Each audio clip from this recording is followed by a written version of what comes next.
Hi people, I kid you not, this is like the third time that I'm going to try to make this review because I want to say so many things that I don't find the words because this book it's amazing. I cannot believe that this book is the first book that Katy Rose Poole has written because it's such a masterpiece. As you can see, it's There Will Come a Darkness, and I have to say that I completely love this book. What we are going to find in this book? This book it's narrated by different multiple point of views. We are going to have like I think it's 5-6 characters that are going to be narrating the action. And I love this kind of books because it gives you a bigger sense of what's going on, and also it gives you a way to see inside those characters and know how they feel, know how they are really inside, and for me that's amazing.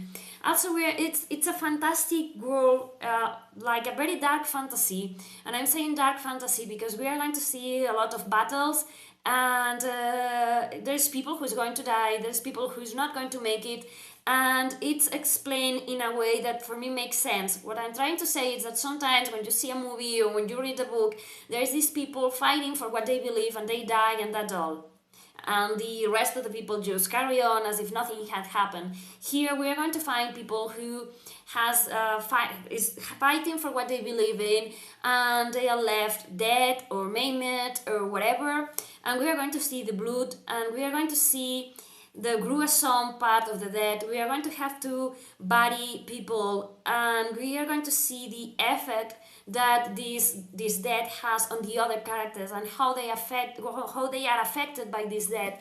And I think that's very real because when someone dies, the people around that person or the group of people are affected, and I think that she does a very good job of taking that into action, just to say it in some way, because it all lives matter, and if there is some characters that have to die, even if they are secondary characters, I think that it's important to in some way saying that person had value, and that this person was important, and there is people left behind who are hurting or are destroyed what happened, and you know what I mean.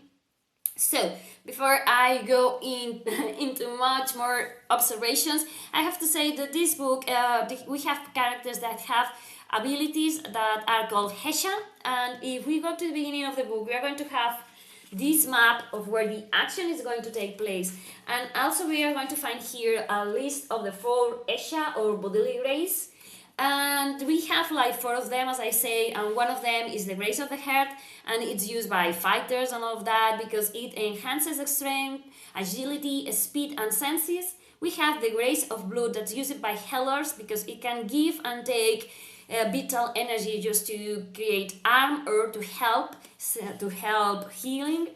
We have the grace of mind, and that's used by alchemists and artificers,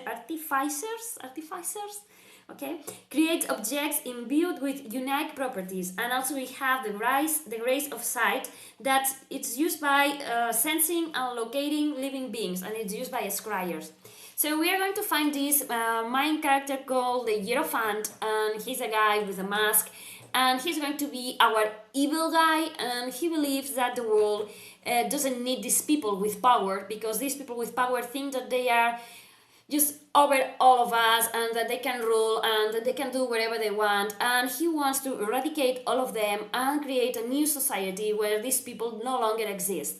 It seems like in the past there were like this figure of called the prophets, and it seems like the prophets were like, you know, like the middle ground or something, and they also created some sort of prophecies, and it looks like the prophets disappear and there is no more prophecies. But we are going to find reading this book that there was last one prophecy that was kept as a secret, because that last prophecy can usher an age of darkness, and so you see now the title. And there is only few people who know about this prophecy. So we are going to begin this book, and we are going to be following different characters. We are going to be following, for instance, a girl called Ephira, and she's called the Pale Hand because it seems like she picks bad people and kills them, and when she leaves there's like this pale hand imprinted on their bodies. And what she's doing, that why she's killing people, you will know that.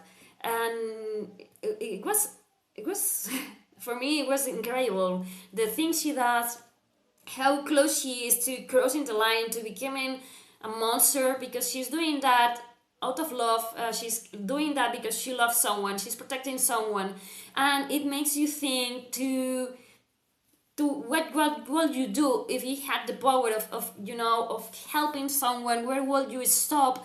Where will be the final line that you won't be able to cross and still look yourself in the mirror and see that's me? So I think that's a very powerful message that a fighter has around her. And there is Biru or Beru, I don't know exactly how it's pronounced, that's a fighter's sister, and she's also a very powerful character, and she's the one who's going to be questioning herself and the fact that where it ends. You will understand when you read the book. But for me, it was amazing to have these two characters that were two of my favorite. We are going to find a guy called Jude. He's some sort of paladin, and he's like the guardian of the last prophecy, and everyone is expecting so much from him, even his father, and he wants to deliver, and he wants to be what everyone expects of him. But inside him, he has this fear that maybe he wants other things, he wants different things. And for me, he was also character very human, in a way that I think all the characters of this book are human, in the way that all of them are flawed. Every one of them aren't just heroes or perfect. All of them have fears or want to do things differently, and I think that's why I like this book so much, because you can relate with these characters. Because when which us we I mean you know, I think it's very easy to see where we want to impress someone, even our parents, and we want to live up to their standards, and you find yourself trying to do everything they want, but it's not what you really want. So it's like this dilemma of what I do. Do I keep doing what they want of me, or do I do what I do want for myself? So it's that fine line where, where do you keep going, or where do you stop and make a stand and say, hey, this is me? So I think that's amazing.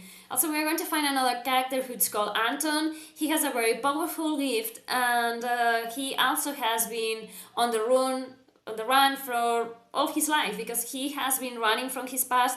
There is something very dark in here, in his past, and I'm not going to explain what it is. You're going to have to read the book for, if you want to find out.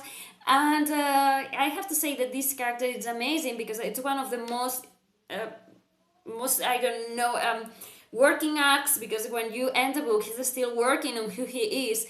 And I think that's amazing to see a person that has so much power, but at the same time it's very scared of using that, because there is something in his past that doesn't let go of him, and he feels like he has to keep on running, and he has to be hiding away, and he has to constantly be trying to to run away. And I like that this character has to find his way to say, okay, this stops here I am, here I stand. And and I love that you can see that this character it's going to construct his way to that point. And I love that. I mean, all the relationships between all the characters are amazing. We are also going to have a prince called Hassan. He has been the Year of Fun, as I say, the bad guy from the book, has killed everyone in the kingdom, and he has his parents, and he has to run away to save his life. And now he's living with his aunt, and he's trying to find a way to help his parents and to reclaim his kingdom, but he doesn't have an Esha, and he feels like he's less, because his parents had Eshas, and he feels like he's less worthy because he's like regular human being, and it's like he feels like he, as I say, is less of a person. And I love how he is going to have to find a way to deal with all of that, and maybe learn that he's enough as he is. He doesn't need to have these magical abilities. Maybe with his brains and his courage, or whatever he has to offer the world, he's just who he's supposed to be. So that's amazing. As you can see, I'm very enthusiastic about all the characters, and I want to say so many things that I just keep on my own words, and that's why this is the third time that I'm trying to do the review of this book. I have to say that it's an amazing book, and I read a lot, and so having a book that surprises me and grabs my attention so much as this book has done, it's something amazing. And I have to say that there is some things that maybe you can see that they are going to happen, like the last prophet thing. And you see, at least I saw that they were choosing the wrong one. And I think that the author wanted you to see that they were choosing the wrong one. so that you could begin thinking what was going to happen. And what do I say that? I say that because this book is so full of twists that I wasn't expecting. There so many plot things that left me like, because I wasn't expecting them. I think that this author has the potential of writing a very dark fantasy, a very political, a very like magistral, because there's lots of things going on in this book and you never feel yourself lost. You know where you are and you are rooting for the characters, and you just want to keep reading and knowing more and more. So yeah, I know that maybe this is not the best review here, but please see how enthusiastic I am about this book, about all the characters. I have to say that Katy Rosepool writes like she was born to do that. I mean, the chapters are amazing, all the characters are amazing, and the plot is something that kept me guessing at every page. I never knew what was going to happen, and I was completely in love with the story, the world, and the characters. So, if you like fantasy, if you like books with different characters who are human, if you like representation of some same-sex relationships, marriages, and all of that, pick this book because it's amazing. You're going to have to find girls who know how to fight for themselves. You're going to find guys who love other guys. We're going to find people who keep on fighting for what they believe in. And you're going to find lots of things that you're going to love in this book. So yeah, just pick it up, please. Thank you.